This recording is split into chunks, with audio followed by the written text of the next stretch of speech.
E agora, você acompanha pela Rádio Rio de Janeiro o programa Estudo das Obras de André Luiz. Vamos refletir sobre o livro Nosso Lar. Produção e apresentação, Tereza Cristina e Marco Antônio. Olá, caros ouvintes da Rádio Rio de Janeiro. Um grande prazer podermos novamente estar aqui juntos para estudar o livro Nosso Lar, que foi psicografado por Francisco Cândido Xavier pelo espírito de André Luiz. Amigos ouvintes da Rádio Rio de Janeiro, novamente aqui com a permissão de Jesus, a fim de darmos continuidade ao estudo da vida no mundo espiritual através da obra Nosso Lar. Nós estamos no capítulo 20, continuamos no capítulo 20, e no programa passado continuamos o comentário sobre o que a dona Laura relata a André Luiz, o que ela recebeu da instrução no Ministério do Esclarecimento sobre lar, né? Lições recebidas de lar, de família, de lar. E ela fala, nós comentamos no programa passado,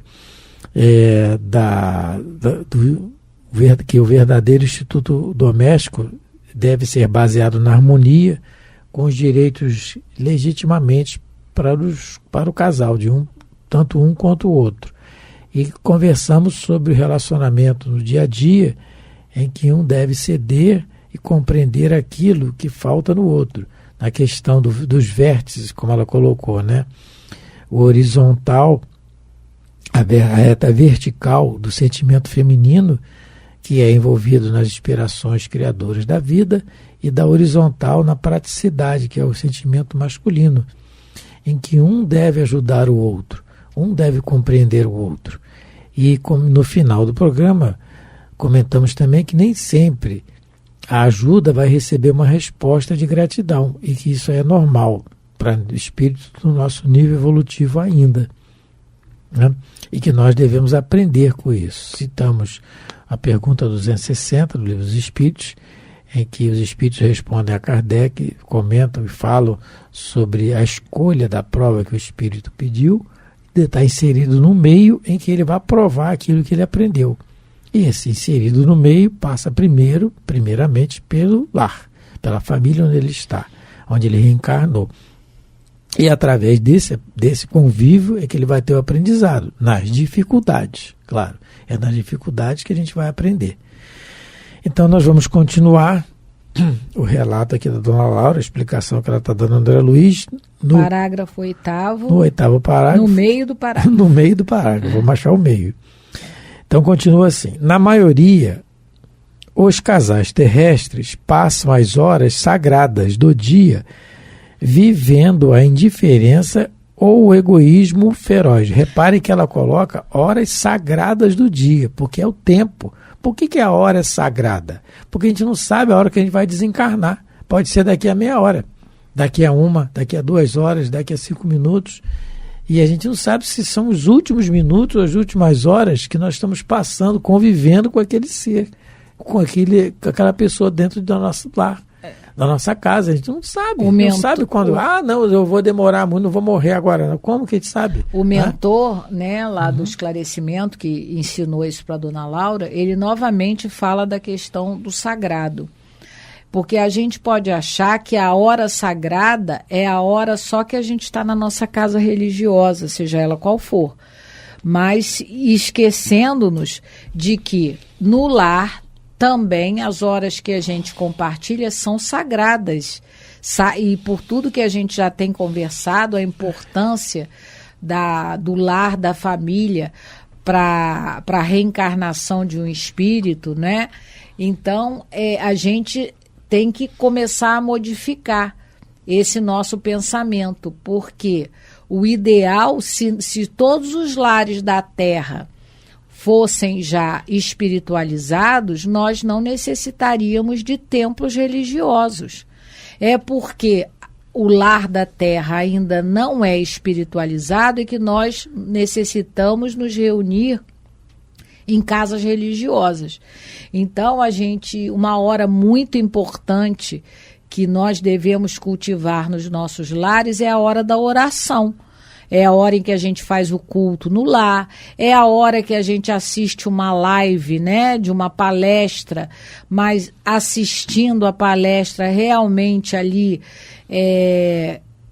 em sintonia com o palestrante, quer dizer, prestando a máxima atenção, tentando meditar nas palavras. Isso tudo é realmente o corolário dessa hora sagrada, que, como o instrutor está novamente enfatizando para a dona Laura, o lar é esse templo e se é um templo, é um lugar sagrado, então as horas que a gente passa ali dentro são sagradas também. Devemos levar isso em consideração. E às vezes as pessoas, né, muitos ouvintes, moram sozinhos. E podem estar pensando assim, para que serve essa conversa, né? Esse assunto não me interessa, porque eu não sou casado mais, ou sou viúvo, ou nunca me casei. Mas a gente tem que entender que todos nós nos relacionamos com alguém. Só quem consegue viver sozinho é quem mora no pico do Everest, que aí realmente só vai ter o convívio com o passarinho, com alguns animais. Fora disso... É gelo. É, o passarinho lá da neve.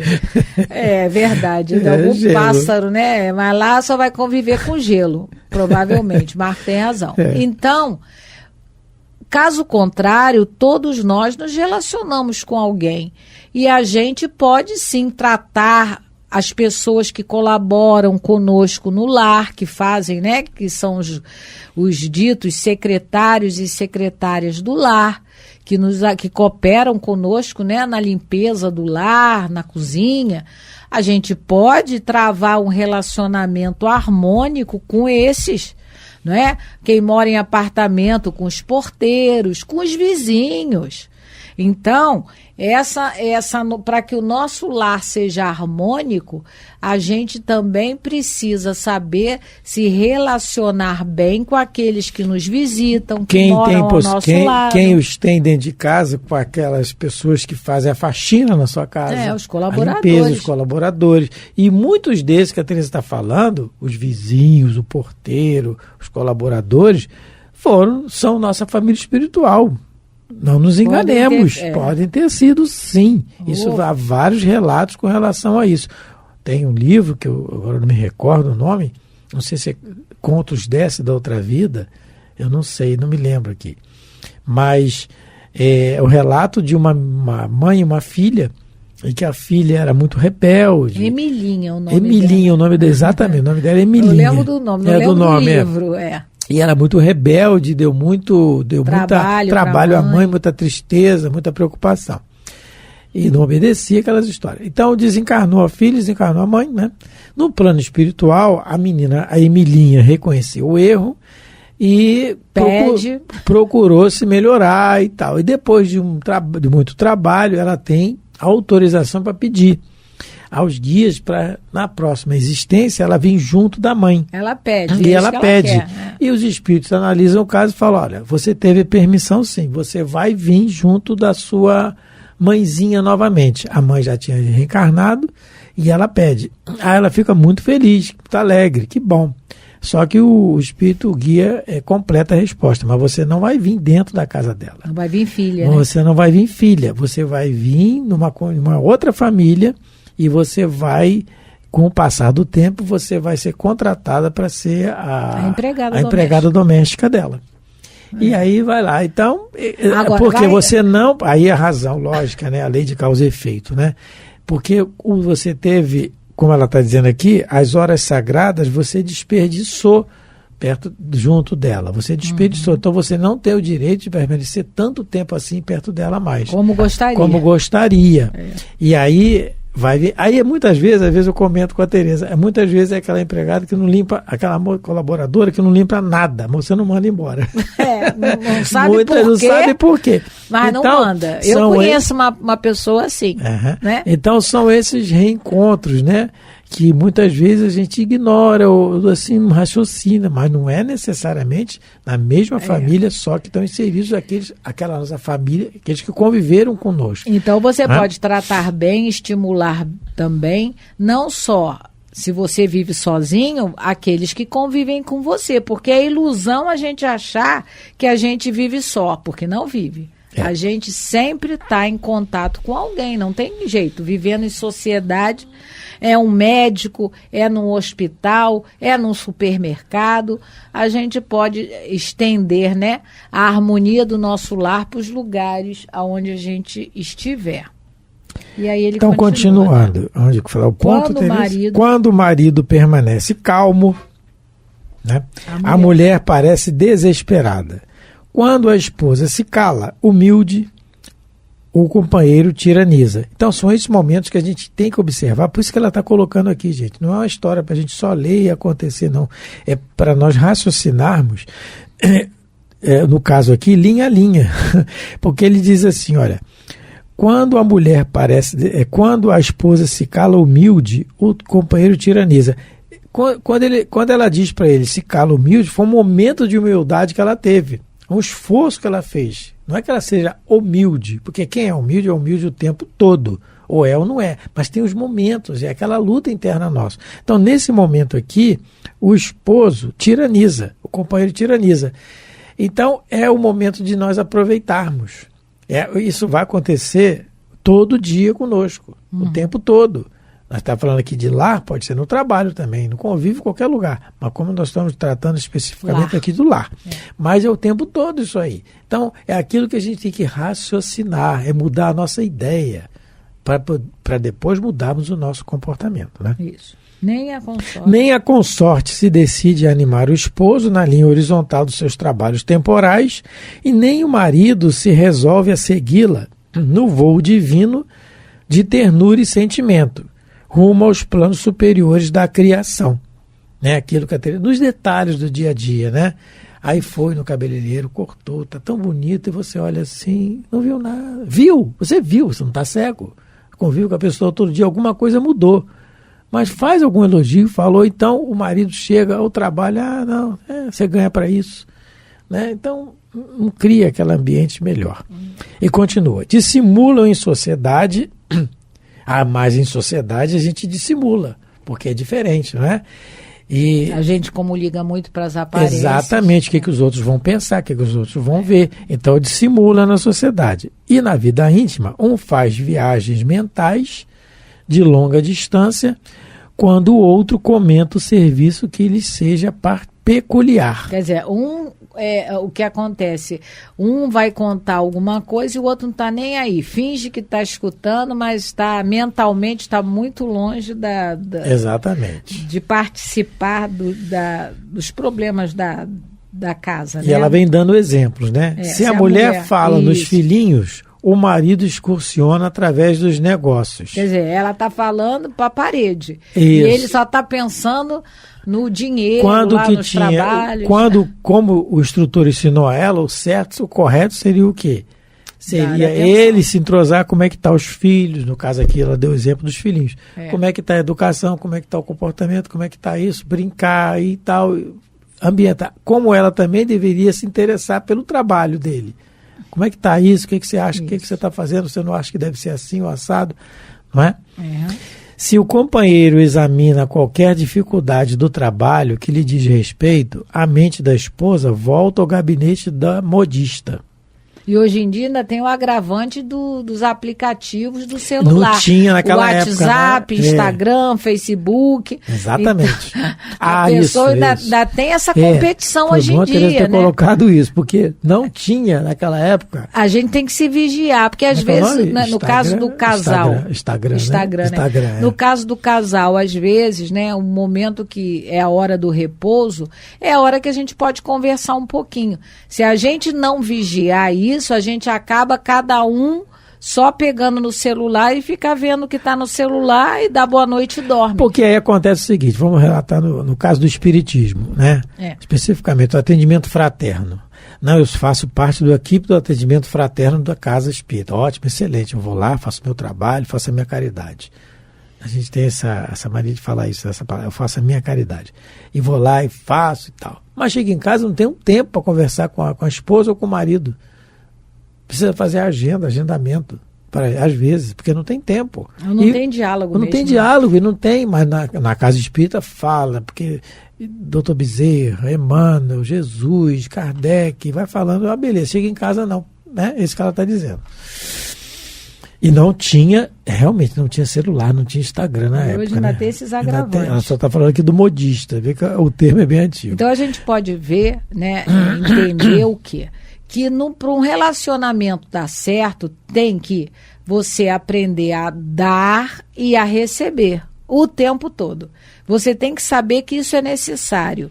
Não é um só a dar, nem um só a receber. É os dois. Os dois têm que dar atenção, têm que dar carinho, têm que dar compreensão. Os dois. Não é só um a fazer isso, porque senão desequilibra, né? E apesar que a gente sabe que existem missionários e missionárias que conseguem, mesmo tendo essa relação na questão da via única, não recebe nada, só dá, o missionário até consegue, apesar disso, viver em equilíbrio, mas a maioria de nós não é missionário, então vai ter atrito, porque a gente vai chegar uma hora, a gente não vai aceitar isso. Só dá e nada, receber nada, tem uma hora que ao nosso nível evolutivo cansa. Que tá errado, né? O certo seria compreender, mas ao nosso nível evolutivo tá difícil. Muito difícil. Então que a gente, nós estamos estudando esses ensinamentos para que a gente possa tentar aplicar na nossa vida diária, né, nos nossos relacionamentos, no nosso lar, a gente compreender, né, aprender que qualquer relacionamento é via de mão dupla. É dar, mas também receber. Então, você tem que saber fazer isso. Ter o teu momento de dar, ter o teu momento de receber, o momento de compreender, ser compreendido, não é? Realmente, se não houver esse espírito de concessão, vamos dizer assim, de compartilhamento, é difícil realmente uma família conseguir viver harmonicamente. Pode viver, como ele está dizendo aqui, as aparências, né? Na sociedade é aquela família que parece muito unida, que parece estar muito bem, mas dentro do lar é uma verdadeira guerra. E às vezes não é de palavras, é a guerra mental, a guerra da indiferença, que é um dos piores sentimentos que a gente pode desenvolver. É a indiferença por um companheiro, por alguém que habite conosco o mesmo lar. Não se importar com o outro. E isso realmente é o cúmulo do desequilíbrio. Lembrando que uma atitude assim vai resultar. É uma sementeira que nós estamos fazendo, porque nós vamos colher também no futuro. Sim. Vamos colher indiferença também. Não adianta dizer que eu estou certo porque ele fez isso comigo, eu vou fazer indiferença. Não é assim que funciona a lei de Deus, né? Porque senão Jesus não teria vindo e sofrido o que sofreu para nos dar exemplo. Não é assim que funciona. Sim. Né? Aí, continuando. É claro, aqui na Isso. É claro que em tais circunstâncias o ângulo divino não está devidamente traçado.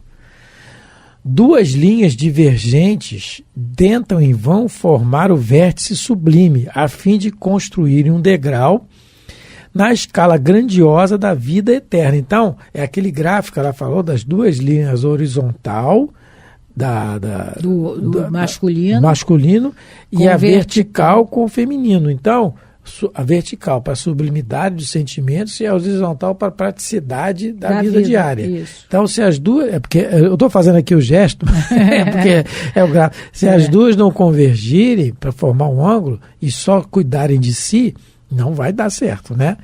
Agora, o André Luiz está recebendo esse ensinamento. Aqui o livro é de 44, né? E na década de 70, o André Luiz dita um livro, Sinal Verde, em que ele fala do ambiente caseiro. Então, 30 anos depois, mais ou menos, o André Luiz já mudou o pensamento, já aprendeu. Esse é isso que a gente vem falando desde o primeiro programa que a gente começou a estudar o nosso lar. É um espírito que não é um espírito superior, é um espírito, tanto que passou pelo umbral, todo aquele aprendizado, mas é um espírito interessado em aprender, né? E resignado e obediente. Resignado, vamos dizer assim, não, obediente, né? Ele obedece às instruções dos espíritos que dão a ele, né? Então, por isso ele foi a permissão de escrever para nós, para nos dar o exemplo.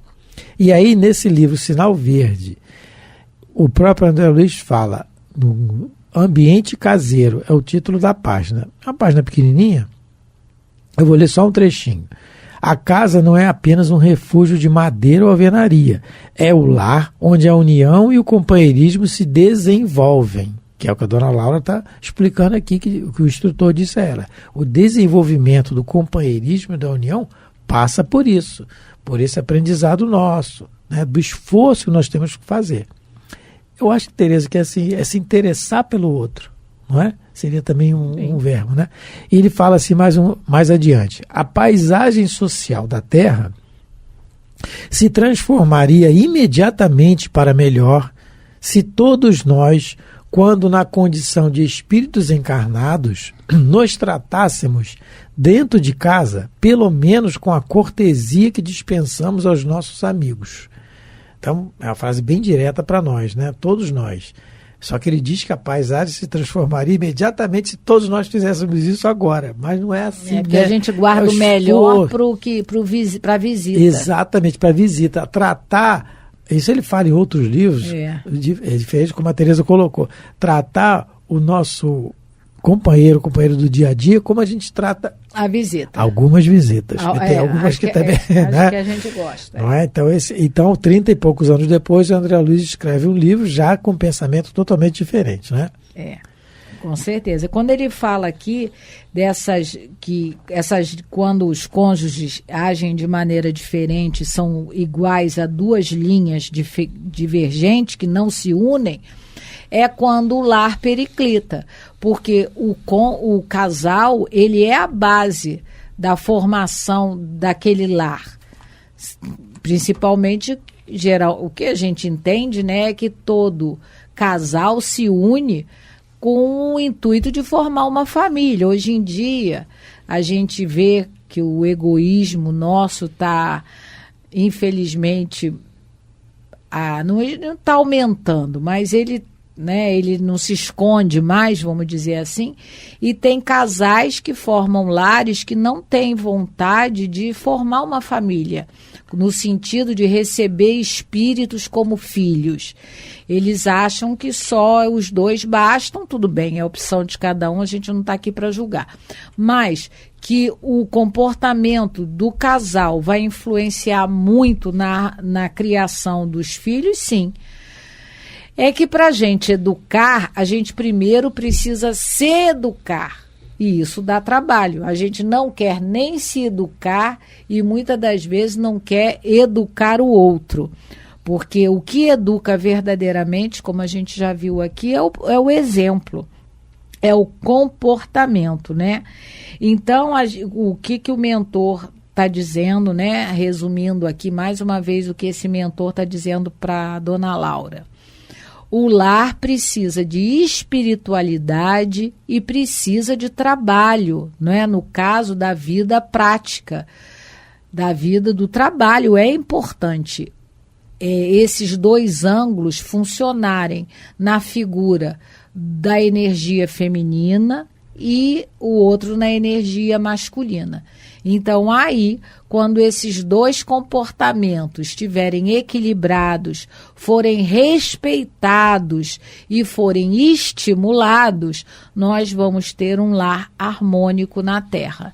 Que a gente possa, com esse estudo de hoje, porque nós temos os nossos lares, todos nós, no momento, mas ainda vamos ter vários outros em outras encarnações, que a gente vá armazenando conhecimento e esforço para que os nossos próximos lares, nas futuras reencarnações, sejam mais harmoniosos do que os nossos de hoje. Muita paz a todos. Até um próximo programa. Fiquem com Deus. Muito obrigado pela paciência de nos ouvir. Fiquem com Deus. A Rádio Rio de Janeiro apresentou o programa Estudo das Obras de André Luiz. Produção e apresentação, Tereza Cristina e Marco Antônio.